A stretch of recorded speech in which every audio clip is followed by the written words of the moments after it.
बिस्मिल्लाहिर्रहमानिर्रहीम। अस्सलाम वालेकुम स्टूडेंट्स, क्या हाल है आप सबके। तो आज का जो लेक्चर है हमारा वो फर्स्ट ईयर मैथ्स की चैप्टर नंबर 3 से हम स्टार्ट करने जा रहे हैं। फर्स्ट ईयर मैथ्स का हमने अपलोड किया है सेट्स का चैप्टर नंबर 1, आप जाके देख सकते हैं। और आज की वीडियो में हम डिस्कस करेंगे चैप्टर नंबर 3 इक्वेशन के हवाले से। ठीक है जी, चैप्टर का नाम ही इक्वेशन है।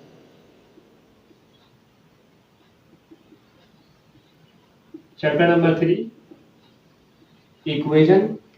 अच्छा, इसके अंदर आप काफी सारी इक्वेशन से डील करते हैं, काफी सारी इक्वेशंस को आप पढ़ते हो और इसके अंदर ज्यादातर आप एक क्वाड्रेटिक इक्वेशन से डील करते हैं। ठीक है जी, आपके पास इसके अंदर दो तरह की इक्वेशंस आती हैं। एक आती है पॉलिनोमियल फंक्शन, पॉलिनोमियल इक्वेशन। इस चैप्टर की शुरुआत एक पॉलिनोमियल फंक्शन से हुई है, पॉलिनोमियल इक्वेशन से हुई है।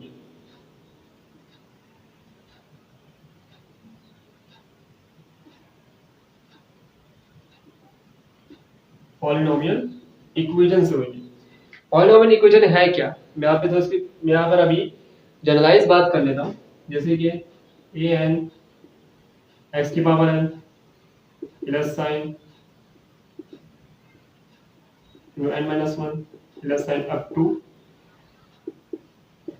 और प्लस ए की पावर जीरो, ए जीरो।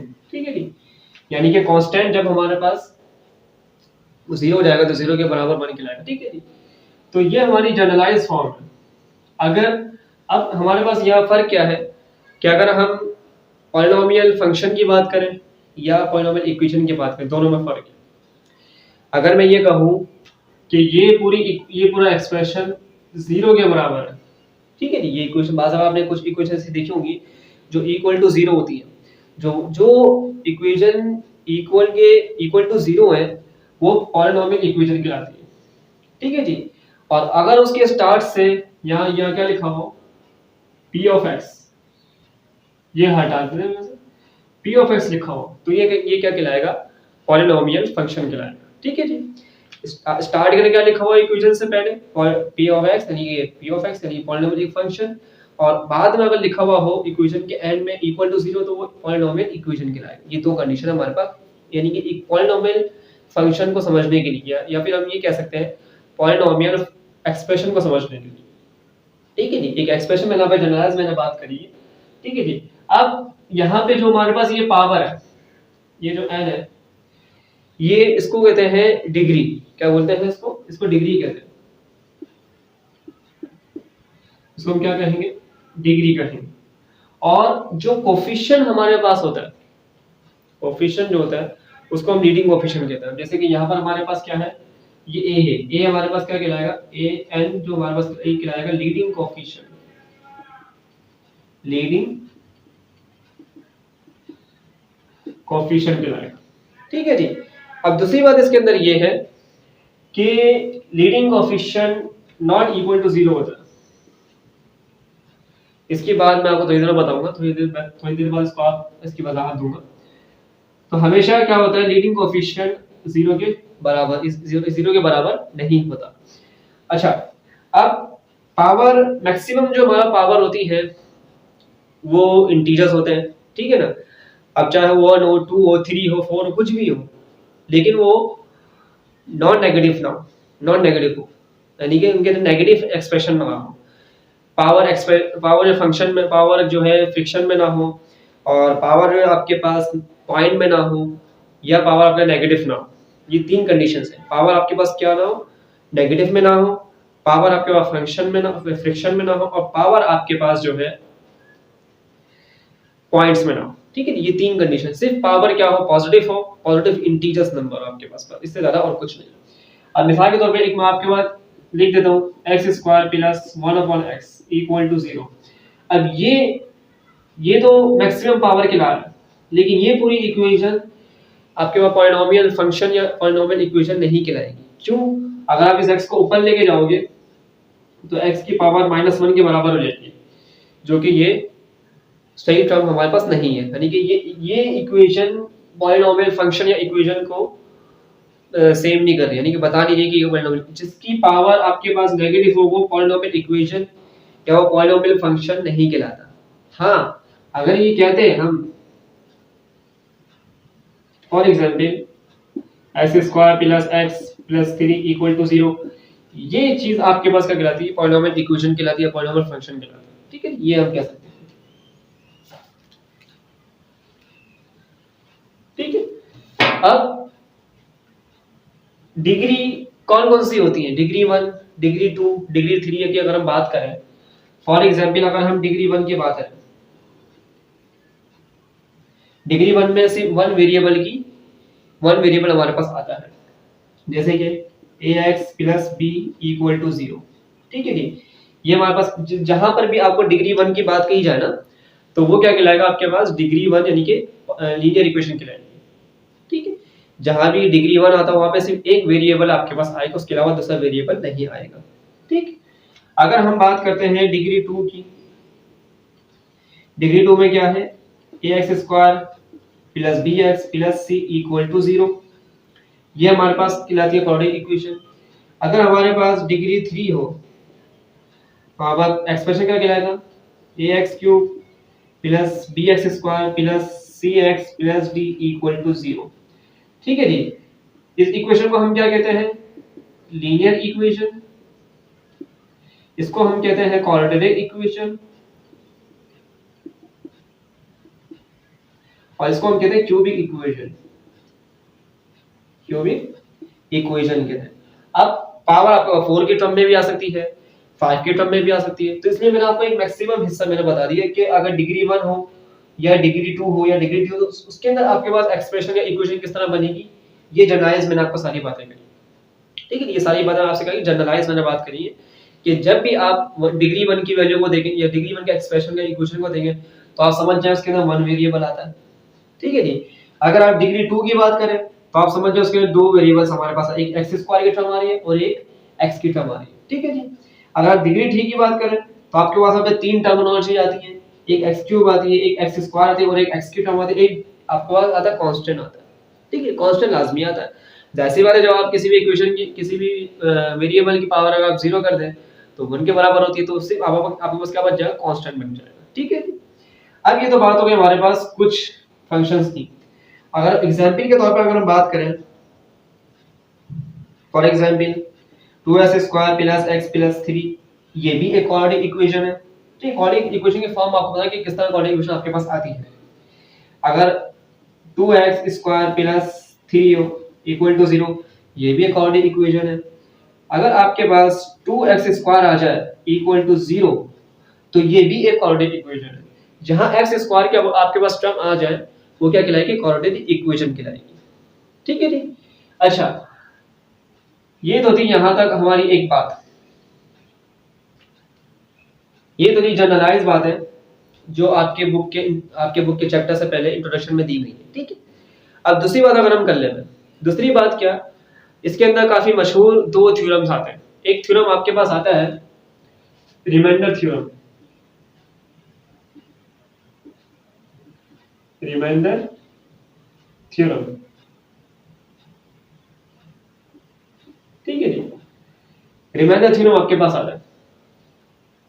ठीक, अब रिमाइंडर थ्योरम आपसे क्या, रिमाइंडर थ्योरम हमसे ये कहता है कि आप एक पॉलिनोमियल फंक्शन को डिवाइड करते हैं x माइनस a से। ये मैं जनरलाइज बात कर रहा हूं, डेफिनेशन नहीं लिखवा रहा इसकी मैं आपको, सिर्फ जनरलाइज बात कर रहा हूं और डेफिनेशन की कोई मसला भी नहीं है। अगर पॉलिनोमियल फंक्शन को डिवाइड करें हम x माइनस a से, ठीक है जी, अब पहले सबसे पहली बात तो ये कि आप डिवाइड किस तरह करेंगे। डिवाइड करने तरीकेकार क्या होता है कि आप एक एक्सप्रेशन में जैसे कि x square plus 2x plus 1 और उसको आप x माइनस 1 से क्या करें? डिवाइड करना। और एक काफी लॉन्ग मेथड करने के बाद यहाँ पर आपके पास एक रिमाइंडर बचता है। ठीक है जी, अब आप यहाँ देखें हमारे पास फंक्शन कौन सा x है, x की डिग्री क्या है? 1 है। जब भी यहाँ पर x की डिग्री 1 हो तो यहाँ पर आपको कांस्टेंट बचेगा हमेशा। मैं अब आपको बात दोबारा बता देता हूँ, जब भी यहाँ पर x की वैल्यू 1 हो, यानी x की पावर क्या हो, यानी कि डिग्री हमारे पास क्या हो? 1 हो, तो हमेशा लॉन्ग डिवीजन मेथड के अंदर जो रिमाइंडर हमारे पास बचेगा वो रिमाइंडर हमारे पास कांस्टेंट कहलाएगा, यानी कि नंबर की सूरत में होगा। ठीक है, तो रिमाइंडर थ्योरम ये कहता है कि इतना बड़ा मेथड करने की जरूरत क्या है? आप कुछ भी नहीं करो, इसके अलावा आप छोटा छोटा तरीके का इस्तेमाल करो,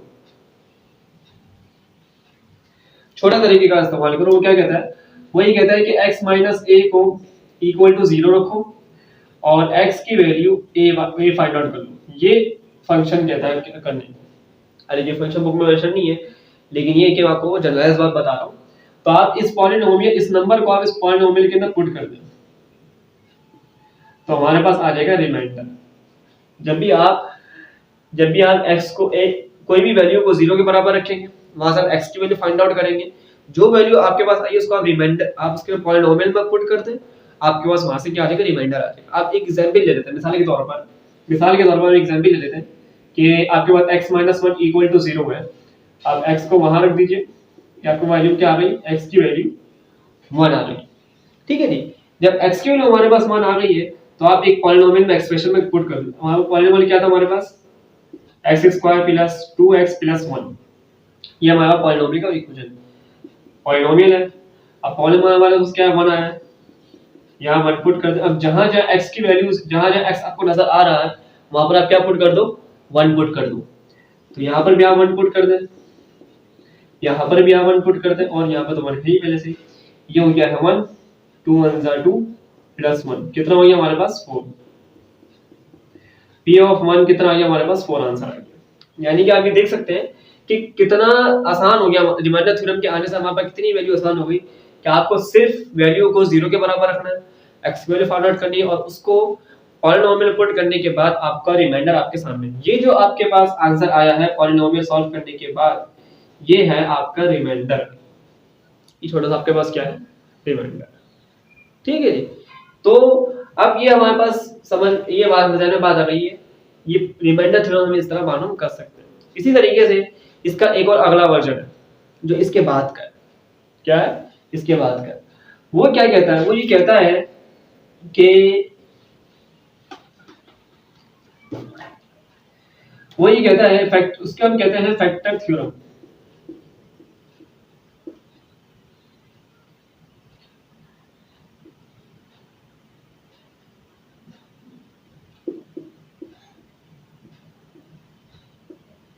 ठीक है जी, फैक्टर थ्योरम कहता है। तो फैक्टर थ्योरम ये कहता है कि आपने जो भी पॉलिनोमियल के अंदर पुट करा है, ठीक है, अब जैसे कि आपने a x माइनस a को रखा 0 के बराबर, आपके पास a x की वैल्यू क्या आ गई, a आ गई, तो आपने a जो है पॉलिनोमियल पुट कर दिया। यानी कि आपने a को अगर पॉलिनोमियल पुट कर दिया, उसका आंसर अगर 0 आ जाए तो वो क्या कहलाएगा, फैक्टर थ्योरम कहलाएगा। क्या कहलाएगा, फैक्टर थ्योरम। यानी कि आपने एक आंसर लेकर आए थे ना, जैसे हमने यहाँ लिखा था r4, उसका आंसर आ रहा था, लेकिन हम ऐसा करें कि उस पॉलिनोमियल पुट करने के बाद अगर आपका आंसर 0 आता है तो वो क्या कहलाएगा, फैक्टर थ्योरम कहलाएगा, ठीक है। और उस नंबर को हम क्या बोलेंगे, रूट कहेंगे, ठीक है जी। तो हम यहाँ क्या लिखेंगे, अगर आपके पास का रिमाइंडर क्या बच जाता है, उसके बाद आपके पास रिमाइंडर बच जाता है 0, यानी कि रिमाइंडर क्या कहलाएगा, आपके पास 0 कहलाएगा, उसका आंसर हमारे पास क्या होगा, 0 होगा। और अगर इसी तरीके से, तो आपके पास क्या लिखोगे, x minus a is a factor of p of x। किसका फैक्टर था, p ऑफ x का फैक्टर था, ठीक है जी। और a जो हमारे पास कहलाएगा, a is a root, a हमारे पास क्या कहलाएगा, रूट कहलाएगा।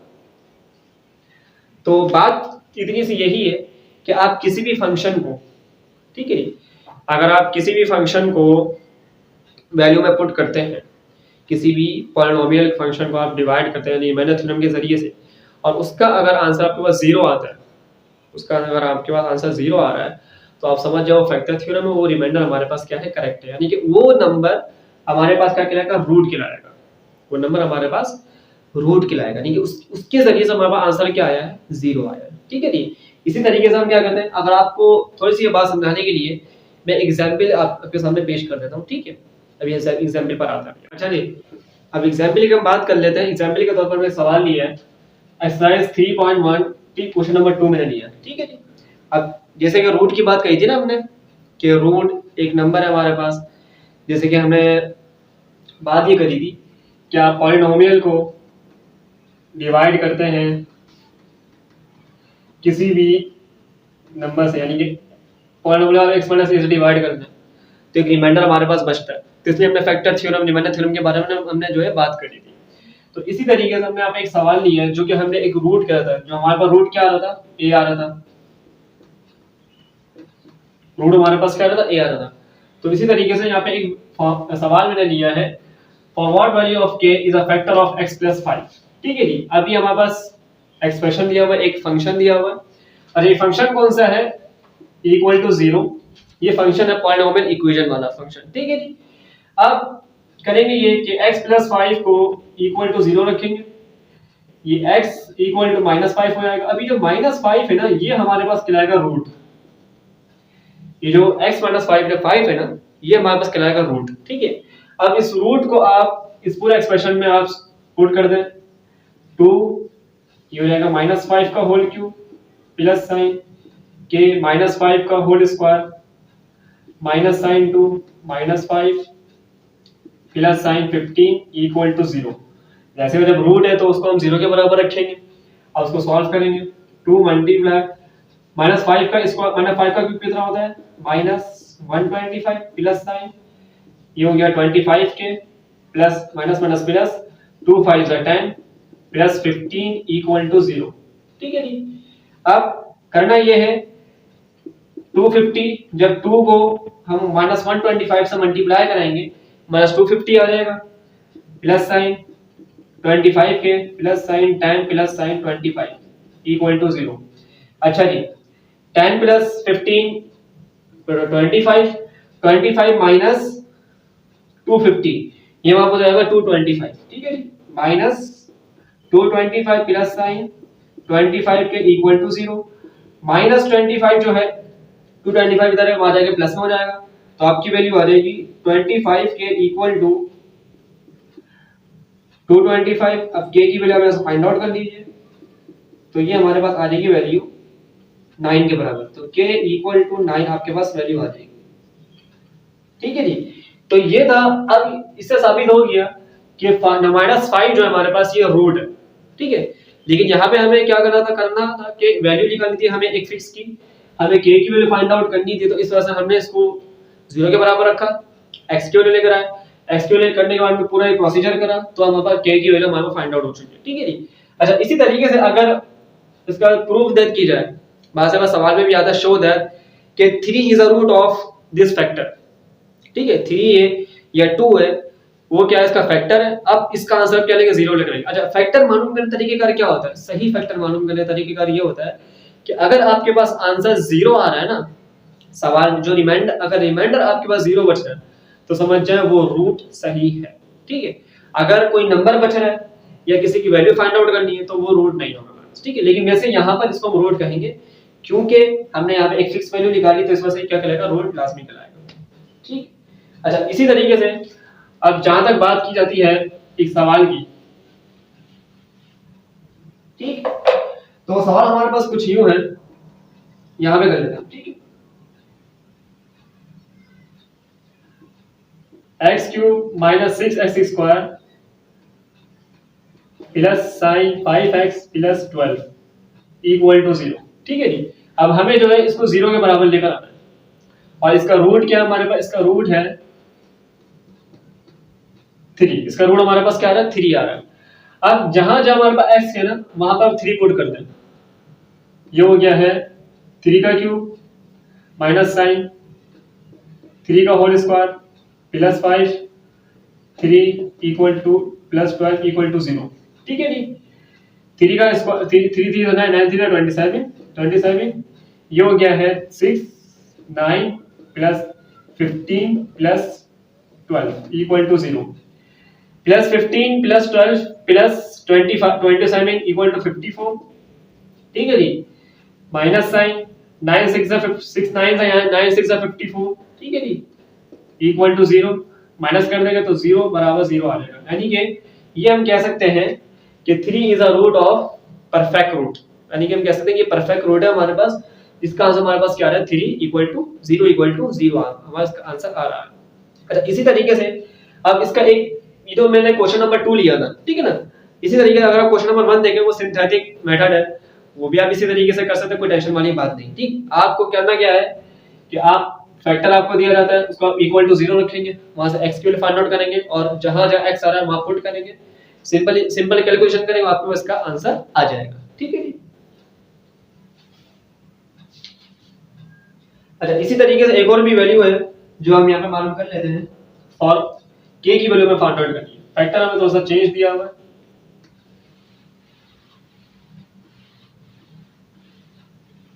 फैक्टर हमें थोड़ा सा चेंज दिया हुआ है। फैक्टर दिया हुआ है x माइनस 2 और एक्सप्रेशन हमें दिया हुआ है पूरा x cube plus x cube minus 4x square plus k equal to 2। ठीक है, इक्वल टू 2 दिया हुआ है। अब कोई टेंशन वाली बात तो नहीं है, आप इस 2 को इस तरफ लेकर आ जाओ। पहले सबसे पहले आप क्या कर लो, x की वैल्यू फाइंड आउट कर लो, इसको आप 0 के बराबर रखो तो x की वैल्यू आपके पास आ जाएगी 2। ठीक है जी, ये हमारे पास ये 2 जो हमारे पास क्या है, रूट है। ठीक, इसी तरीके से अब आप क्या करेंगे, एक्सप्रेशन लिख देंगे x cube minus 4x square plus kx minus 2 equal to 0, 0 के बराबर रख लेंगे। अब जहां जहां हमारे पास x आ रहा है वहां क्यूब 2 रख देते हैं, 2 का cube minus 4 2 square plus 2 minus 2 equal to 0। ठीक है जी, 2 का क्यूब 8 होता है, 2 का स्क्वायर 4, ये हो गया 2k माइनस 2 इक्वल टू 0। ठीक है जी, ये हो गया हमारे पास 8 minus 16, 4 plus 16 plus 2k minus 2 equal to 0। ठीक है जी। अच्छा जी, 16 में से 8 गए, माइनस 8 बचा, plus sign 2k minus 2 equal to 0, minus का 8 माइनस का 2 यानी कि माइनस का 10, 2k इक्वल टू माइनस 10 हो जाएगा। ठीक है जी, हम यहाँ पे कर लेते हैं। अच्छा जी, अब माइनस 2 हमारे लिए प्लस का 2 हो जाएगा, तो ये इसको हम प्लस का 2 कर लेते हैं। और 2 यहाँ पे 2k इक्वल टू 10 या 10 k की वैल्यू आ जाएगी 5। ठीक है जी, ये हमारे पास का क्या है, आंसर है। आई होप कि आपको ये सारे सवाल अल्हम्दुलिल्लाह समझ में आ गए होंगे। ठीक है जी, इसी के साथ ही ये हमारी जो एक्सरसाइज है ये कंप्लीट हुई। चाहे तो लाइक करें, कमेंट करके लाजमी बताएं, अपने दोस्तों के साथ शेयर करें और चैनल को सब्सक्राइब भी करें। इंशाल्लाह आपसे मुलाकात होती है नेक्स्ट वीडियो के अंदर। अस्सलाम वालेकुम व रहमतुल्लाह।